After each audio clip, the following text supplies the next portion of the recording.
Bonjour, je suis Pierre-Michel Lauréus, enseignant de mathématiques au secondaire. Aujourd'hui, je suis venu pour résoudre cet exercice.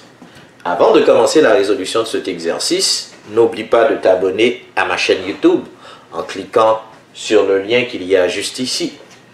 Si tu t'abonnes, tu pourras recevoir très rapidement mes nouvelles vidéos lorsque je les mets en ligne.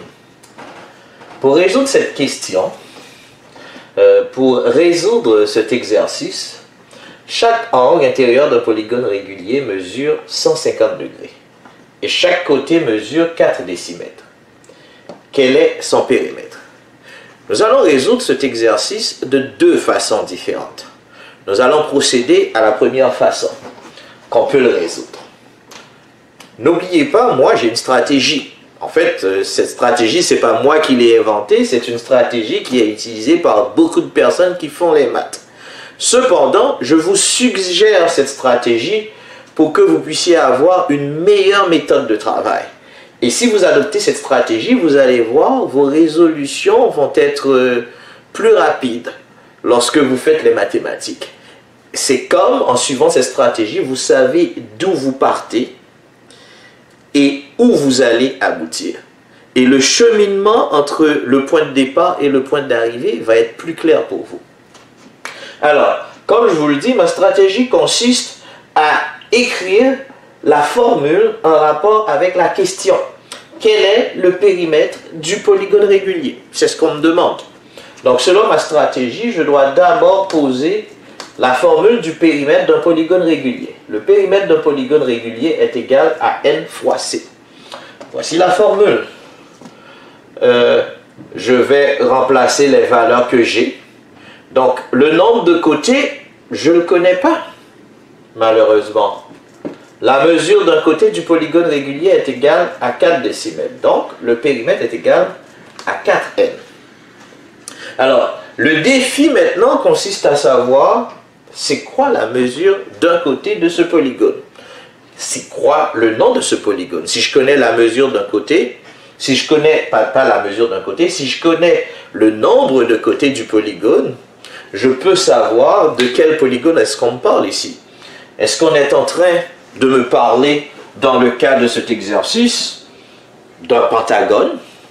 Est-ce qu'on est en train de me parler d'un hexagone? S'agit-il d'un octogone? S'agit-il d'un polygone à 13 côtés? Je ne sais pas, c'est ce que nous allons déterminer pour pouvoir trouver finalement la réponse du périmètre. Alors, pour trouver le périmètre en question, la meilleure façon de résoudre ceci-là, c'est d'aller chercher dans l'exercice, à part la partie de la question, bien entendu, est-ce qu'il y a une information qu'on me donne? Et à partir de cette information, je peux sortir une formule dans laquelle je peux trouver n, je peux trouver la valeur de n finalement. Chaque angle intérieur d'un polygone régulier mesure 150 degrés. On me parle de l'angle intérieur. Lorsque j'y pense très bien, je vous ai donné une formule pour trouver c'est quoi la mesure d'un angle intérieur. La mesure d'un angle intérieur, on va trouver n en deuxième 2. La mesure d'un angle intérieur est donnée par la formule n-2 fois 180 divisé par n. Et qu'est-ce qu'on nous dit ici? n-2 fois 180 divisé par n, qui est la mesure d'un angle intérieur, cette mesure est égale à 150 degrés. Intéressant. Comme vous le constatez, ici j'ai une équation, parce qu'il y a le symbole d'égalité, dans laquelle il y a une inconnue. L'inconnue est n. Pour résoudre cette équation, comme nous voyons, l'inconnu se trouve au numérateur et dénominateur, on va considérer qu'en dessous du 150, il y a le chiffre 1. Pourquoi? Parce que n'importe quel nombre entier peut s'écrire sous la forme du nombre entier divisé par 1. 150 peut s'écrire 150 divisé par 1. 150 divisé par 1 donne 150. J'écris cette écriture tout simplement afin de pouvoir résoudre l'équation et afin de vous présenter l'idée que j'ai derrière derrière cette façon de le poser?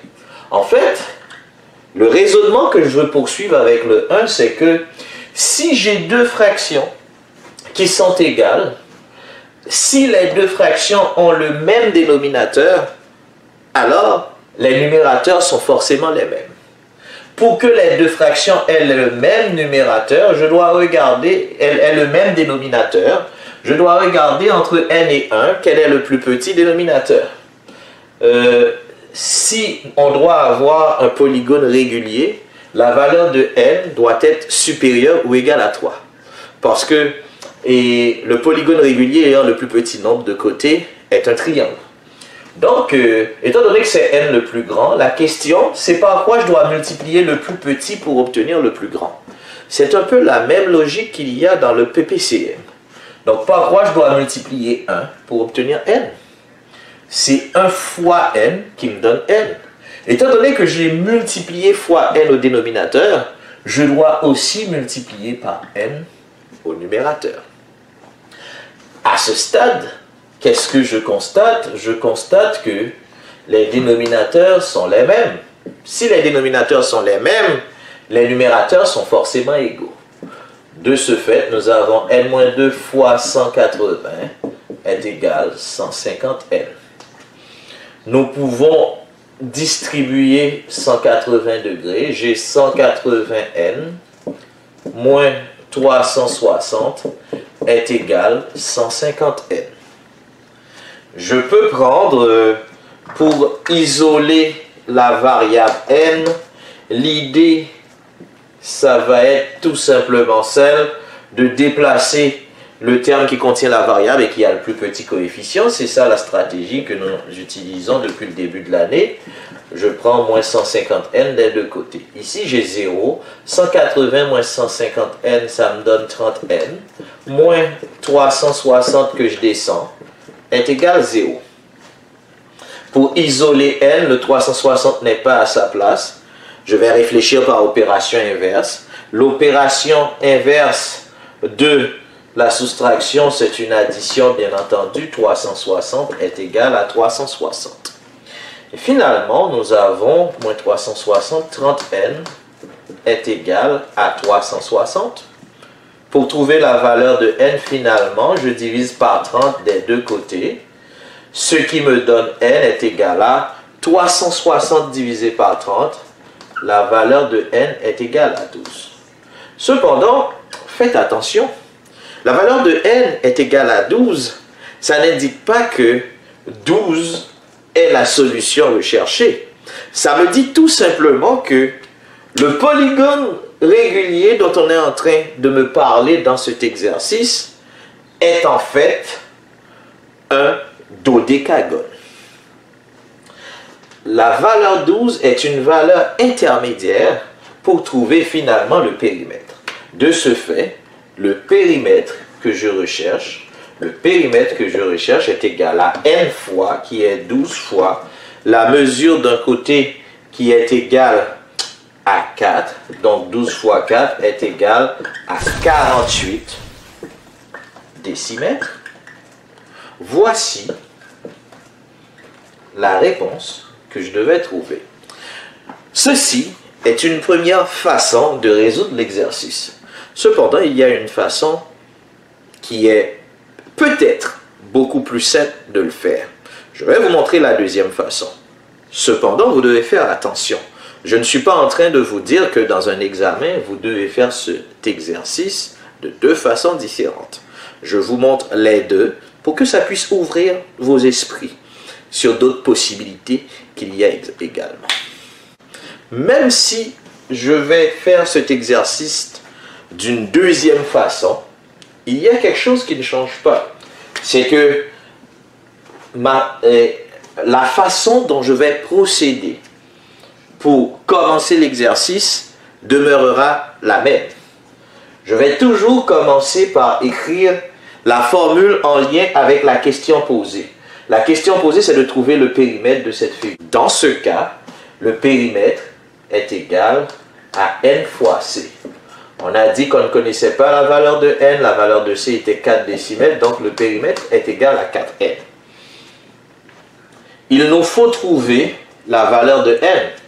Alors, réfléchissons bien. Si l'angle intérieur est égal à 150 degrés, je peux trouver l'angle extérieur au lieu de trouver l'angle intérieur. La raison pour laquelle je me suis donné comme objectif de trouver l'angle extérieur ici, c'est parce qu'avec l'angle extérieur, je vais aboutir à une équation beaucoup plus simple que l'équation que j'ai eue tantôt. Donc, trouvons, au lieu de trouver l'angle intérieur, je vais trouver l'angle extérieur. Trouvons l'angle extérieur. Alors, l'angle extérieur dans le polygone dont on me parle, ça va être égal à 180 degrés moins la mesure de l'angle intérieur. Donc, l'angle extérieur dont on me parle, ça va être égal, dans ce cas-ci, à 180 degrés moins 150 degrés, qui est égal à 30 degrés. Une fois qu'on a 30 degrés pour l'angle extérieur, je vais trouver la valeur de n. Trouvons n maintenant. Pour trouver n, le raisonnement que je vais utiliser présentement est un raisonnement qui se concentre sur l'information de l'angle extérieur. Je sais que la somme des angles extérieurs est égale à 360 degrés. Si je divise 360 degrés par le nombre d'angles qui correspond au nombre de côtés, je vais trouver 30 degrés. Donc, 360 divisé par n, ça va me donner la mesure d'un angle extérieur qui est égal à 30 degrés. Dans le même cas de raisonnement, je mets 1 ici. Donc, pour arriver à n, je dois faire fois n au dénominateur. Pour la même raison, je fais fois n au numérateur. Donc, nous avons 360 divisé par n est égal à 30n sur n. Donc, nous n'avons pas vraiment besoin d'écrire ça.